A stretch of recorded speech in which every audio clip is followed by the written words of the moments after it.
Oprek, obrolan praktisi ekonomi kreatif. Teman-teman, di era digital sekarang, siapapun Anda, apapun Anda, maka peluang itu akan sangat besar. Jadi apapun, jadi siapapun, potensi itu akan terbuka lebar. Hari ini di Oprek, obrolan praktisi ekonomi kreatif, kedatangan tamu yang konon kabarnya sih, nih Bung Satu ini dulunya cita-citanya sebagai penari balet gitu. Tapi karena tidak kesampaian, akhirnya. Tapi sempat juga beliau ini ngelatih musang atau ngelatih kuda renggong. Tapi ternyata malah kebablasan jadi konten kreator. Siapa dia? Bung Aditya. Boleh tepuk tangan yang berapa? Angga Aditya. Gimana bro? Damang. Alhamdulillah. Kapan ini saya ngelatih musang sama kita? Oh itu Angga anu mana? Aditya mana? Salah orang kayaknya salah. Iya. Jadi gini Kang. Di era sekarang itu kan siapapun kita, apapun kita bisa ya menjadi sesuatu, menjadi apapun, menjadi siapapun. Karena di media sosial sekarang itu atau di beberapa platform itu sangat membuka potensi, membuka gerbang untuk kita. Akang, sedikit ceritakan gimana sih awal mula terjun ke dunia konten kreator ini? Kenapa bisa sampai kebablasan? Kan dulu bener katanya mau jadi pelatih balet katanya. Atau pelatih apa ya bener. Gimana tuh? Boleh? Cuman mimpi sih tadinya saya cuma mimpi doang jadi pelatih balet gitu kan. Akhirnya saya kecanduan balet gitu. Ada curiga. Gimana Kang? Ceritakan sedikit ini untuk memotivasi kita ini kan generasi milenial ya. Sebetulnya generasi kita itu yang paling beruntung, yang merasakan zaman-zaman baby boomer ya, zaman-zaman generasi baby boomer, zaman Gen Z pun kita kealaman gitu lah. Tah, menurut Akang kenapa sih kita harus mengambil manfaat dari era digital sekarang, kemajuan dari sekarang gitu. Terus ceritakan dulu sebelumnya bagaimana gitu. Bisa sampai sebablas ini. Jadi awalnya saya iseng-iseng, lalu saya ketagihan, lalu saya kecanduan, nggak gitu. Jadi pertamanya dulu tuh tahun berapa ya? Awalnya saya bikin konten tuh tahun 2000, zaman-zaman YouTube pertama Kang. Dulu tuh tahun 2010-an. Waktu itu masih zaman YouTube. Nah, saya bikin dari situ tuh sebenarnya bukan konten kreator kayak sekarang kan. Kalau dulu tuh zamannya YouTuber namanya, bukan konten kreator, bahasa zaman dulu tuh kan. Nah, itu saya bikin YouTube. Dari situ dulu tuh sempat bikin channel-channel kayak channel trading gitu. Awalnya tuh dari kayak brand-brand sebelah, terus sampai akhirnya gede kan, ada kasus di Indonesia yang sampai ditangkep kayak gitu. Nah, dulu tuh saya sempat bikin konten tentang itu, tentang trading itu. Nah, akhirnya setelah dari situ, karena basic saya dari dulunya memang suka video, suka foto, jadi nah saya nerusin di situ. Nerusin dari basicnya di situ. Nah, terus kalau basicnya sebenarnya apa ya, dulu bukan konten juga, karena dulu tuh belum zamannya konten. Dulu tuh zamannya motoan model. Oh, jadi gitu. Fotografer ya? Bener, fotografer model gitu ya? Sampai diajarin itu ada salah satu teman saya di sini yang suka ngajarin model-modelnya. Bener. Yang gitu. Model itu pernah nanti saya belajar juga lah. Oh siap. Ini cukup seru ya kalau jadi fotografer model. Oke, jadi terus gimana tuh? Terus setelah dari situ akhirnya saya bukan berhenti juga sih, lebih ke seringan bikin video kayak short movie, kayak video klip, terus kayak misalkan film-film yang pendek yang kayak buat iklan gitu. Sebelumnya belum ke komersial, awalnya cuman hobi bikin video doang. Baru sebatas hobi ya. Nah, akhirnya ada salah satu perusahaan yang memang tertarik bikin ini kayak gini. Kayak misalkan video TVC, kayak video produk kayak gitu-gitu. Iya. Akhirnya bikinlah dari situ. Alhamdulillah dapat satu klien pertama tuh langsung dulu Bank Indonesia pertamanya. Padahal itu saya bener-bener belum ke ranah profesional, maksudnya belum ke komersial. Iya, masih iseng mungkinnya, iseng-iseng berhadiah. Tapi ternyata di luar ekspektasi bisa seperti itu. Gitu. Terus saya sempat ngerjain juga video klip yang gede-gede, maksudnya yang band-band gede, yang kayak gitu. Cuman itu nggak digarap sendiri, kayak digarap sama teman-teman production house kayak gitu. Nah awalnya dari situ, akhirnya semakin kesini tahun 2000 berapa ya, 2018, 2000 sebelum COVID itu kan, Iya, ya udah zamannya Gen Z tuh, zamannya konten kreator pada muncul tuh di YouTube, kayak di TikTok, kayak di Instagram gitu kan. Betul. Nah akhirnya video-video itu tuh yang tadinya komersial saya bikinin, gue bikin apa lagi nih ya, tiap hari bikin apa lagi gitu. Jadi biar nggak numpuk di hard disk atau itu, ya udah makanya upload. Tadinya tuh cuma ngupload sosial media doang nih, kayak Instagram tuh cuma buat foto, buat ya iseng-iseng aja gitu, Iseng, kayak arsip mungkin ya, betul. gitu. Jadi lama kelamaan loh kok makin sini makin banyak konten kreator yang bener-bener khusus buat Instagram gitu. Dia nggak ngelirik kayak YouTube, nggak ngelirik Facebook yang lainnya. Cuman dia fokus di Instagram aja. Iya. Tuh, jadi tertariknya di situ sih. Iya, Kang. Untuk saat ini kan ada menjamur ya beberapa platform media sosial juga.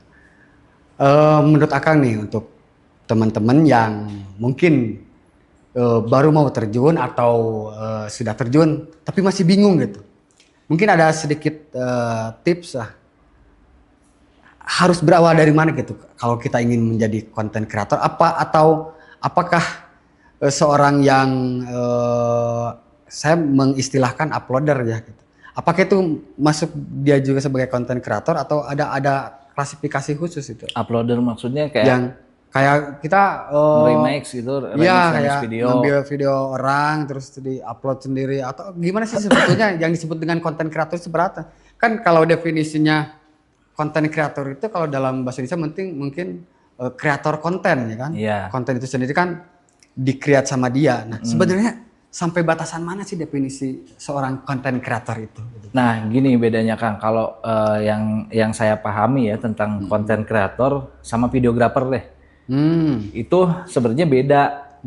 Kalau videographer dia baca skrip, dia sesuai alurnya di situ. Betul. Dengan skrip yang udah ada, dengan storyboard yang udah ada yang dibikin sama sutradaranya misalkan atau sama yang membuat skripnya. Itu videographer dan dia cuma mengeksekusi video sesuai apa yang ada ditulis di storyboard. Iya, betul. Beda dengan content creator. Content creator tuh dari awalnya dia mikir idenya kayak gimana, terus nulis skripnya kayak gimana, bikin storyboardnya, alamnya gimana, vibes-nya kayak gimana, hingga akhirnya nge-tag videonya pun kebanyakan kalau content creator tuh awalnya pasti sendiri dulu. Waduh.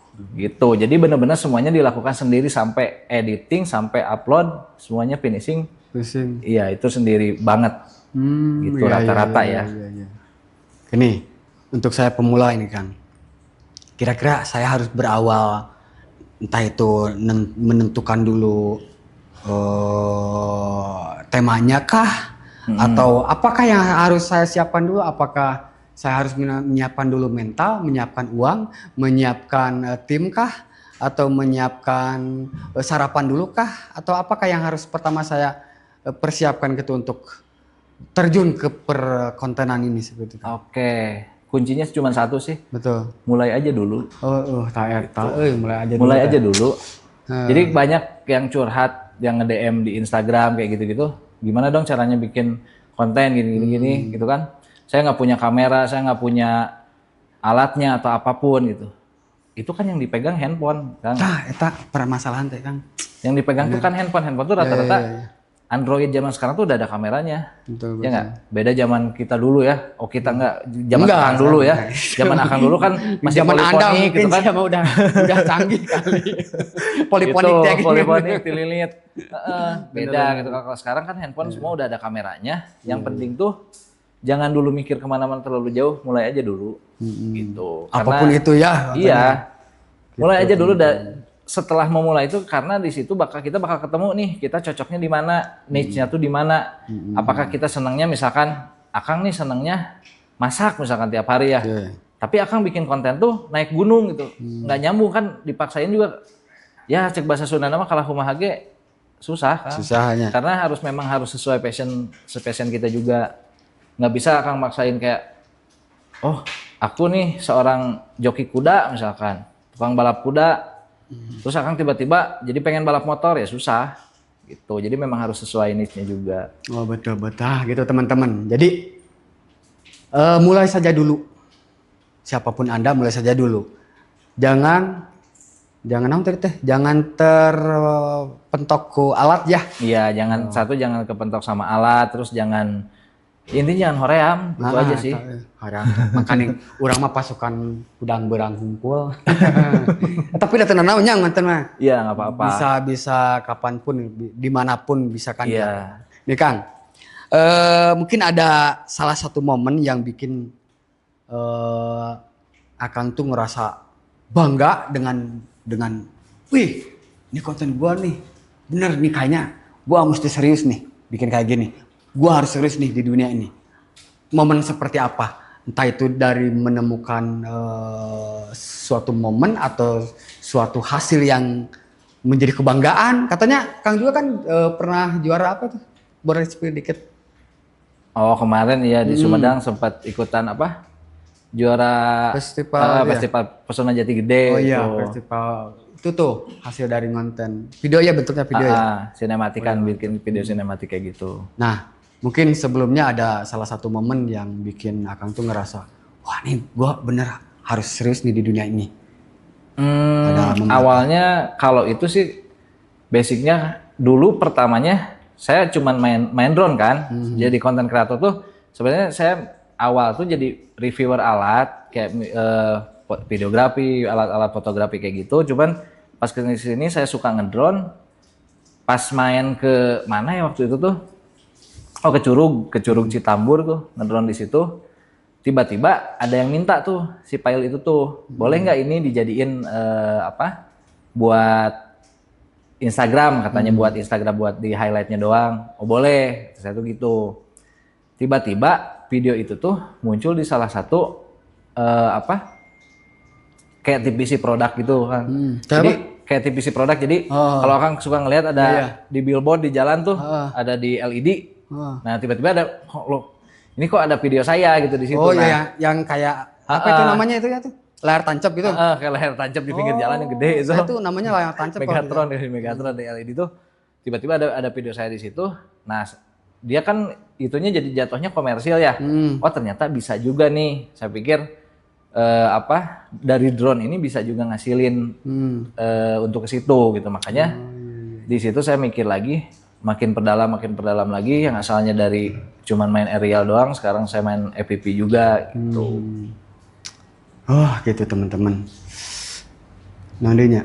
Nah ini teman-teman, ini dari Kang Nga tuh seperti itu, ternyata di hari ini tuh sangat menjanjikan ya di media sosial. Jadi paribasapan kieu Kang, ayeuna mah neangan gawe tuh lebih hese daripada neangan duit. Dan itu terbukti ya untuk saat ini ya. Karena kita sambil rebahan aja itu bisa cuan. Nah, makanya teman-teman seperti itu. Nih Kang, apa atau siapa inspirasi Kang Angga ini yang bisa menjadi referensi atau motivasi Akang dalam berkarya? Akan dari Sumedang juga ada itu namanya konten kreator Ipung Drone kalau nggak salah, itu dia sedang lagi naik daun, banyak menginspirasi juga. Gitu. Ulet itu? Ulet? Ya semacam itulah. Iya kan yang naik daun ulet. Iya, Kilet. Ya itu namanya Ipung Drone, itu sungguh lagi digandrungi gitu. Nah kalau Akang di dunia visual itu ya, siapa atau apa yang menginspirasi? Dulu atau terus sampai saat ini apakah terus mengikutinya atau malahan jadi beda madhab gitu, jadi beda aliran? Dulu saya suka banget sama Make Visual. Kalau di YouTube kalau Akang cari ada Make Visual di situ. Make Visual. Mike itu aja Make Visual. Dia yang bikin transisi dari video 1 ke 2 ke 3 tuh 1 menit dari beberapa video tuh benar-benar di luar otak kita gitu. Jadi aneh videonya. Nah, saya asalnya ngikutin itu, terus kayak grading kayak gitunya, ngikutin yang lain juga banyak di situ. Jadi nggak ada yang saya ikutin banget gitu. Cuman kalau awalnya saya ngeliatin si Make Visual itu. Seperti itu. Nah ini Kang, dari selama menggeluti perkontenan ini, ada nggak skill lain yang tanpa disadari ku Akang? Jauh-jauh muncul lah gitu. Jauh-jauh muncul ada skill Akang kan basicnya videografernya. Nah keur ngajalanan eta teh jojo. Urang jojo bener urang ge kudu nguasai ini. Akhirnya sekarang jadi expert juga di sana gitu. Misalnya entah itu jadi penulis skripnya kah iya, atau jadi apa namanya tuh director kah atau apa gitu. Yang di awal jadi cita-cita bener kasamper cita-cita orangnya di dunia oge gitu misalnya apa tuh. Dulu tuh kan saya videografer karena basicnya videografer atau fotografer tuh pasti di belakang kamera kan. Nah begitu muncul konten creator, kita mau nggak mau harus bikin personal branding kan. Betul. Mau nggak mau kita harus ada di depan kamera. Iya. Nah hal yang nggak sadar tuh, saya orangnya pemalu kan. Misalnya tuh, jadi besar kemaluan mungkin ya. Apa itu? Besar kemaluan udah jelas itu. Nah cuman bukan agak malu, memang saya pemalu kalau depan kamera, apalagi depan orang banyak itu saya nggak bisa ngomong asalnya. Tapi makin kesini bikin konten keseringan, jadi kalau depan kamera kayak gini ya udah norolang gitu. Alhamdulillah. Nah, begitu teman-teman. Nah, 14 kata untuk teman-teman kreator pemula untuk menutup sesi konten kreator kali ini. Bang, sekarang kan lagi menjamur tuh istilahnya itu AI ya, artificial intelligence ya kalau si AI ternyata. Aduh, piomongin terkadang AI mah. Tapi deh untuk sebagian besar para pelaku yang aktif di media sosial itu sangat membantu. Nih, menurut Kang Adit itu sebenarnya gimana tuh AI itu gitu? Oke, kalau menurut pandangan saya AI itu sebenarnya bukan mematikan kan, kalau bahasanya Kang tadi mah bikin apa? Banyak bahan sana, banyak profesi-profesi yang terancam lah ku AI teh. Nah ini ke tim produksi Adit Agatha gimana gitu, bisakah mengurangi? Karena itu kan secara budgeting bisa meminimalisir, bisa memangkas anggaran gitu kan kalau mengurangi. Benar, tapi betul. Gimana itu sebenarnya? Jadi kalau menurut saya ya AI itu justru malah sangat membantu Kang. Bedanya itu, ya benar kata Kang tadi, memang mengikis budget produksi. Benar. Tapi segimanapun canggih mesin itu kita nggak akan bisa ngegantiin manusia. Apa coba yang nggak bisa gantiinnya? Apa teman-teman? Apa coba? Yuk. A. Apa? Ya. B. Berat atau C? Mas Beng, ayo jawabannya apa? Ayo. Apa? Nggak ada yang bisa jawab. Satu yang nggak bakal ada di AI itu, momennya. Momen, tak itu. Saya tadi nuhate mah udah momen teh.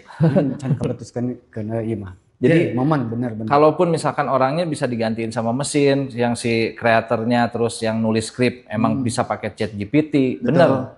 Cuman momennya nggak ada.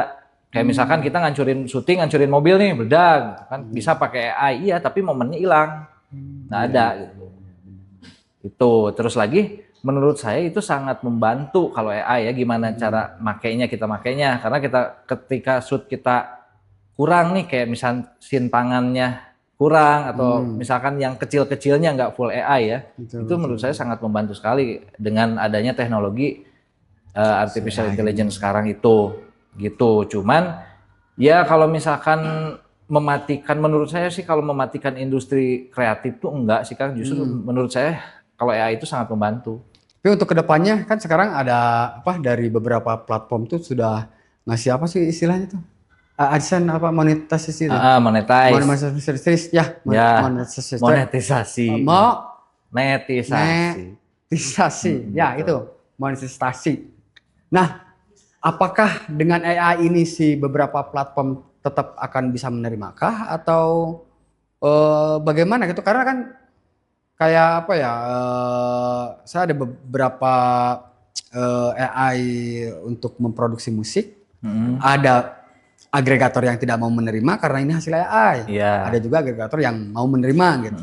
Menurut Akang, kedepannya seperti apa itu AI ini gitu? Apakah tetap bisa diterima gitu atau bagaimana regulasi? Ya kalau menurut saya pasti bisa diterima kan, tergantung kita yang makainya kayak gimana. Kalau misalkan saya seorang pencipta lagu misalkan ya, saya ciptaan saya misalkan, terus tiba-tiba AI lebih keren gitu. Betul. Nah di situ kita harusnya bersyukur karena ada AI, bukan karena takut tersaingi dengan AI.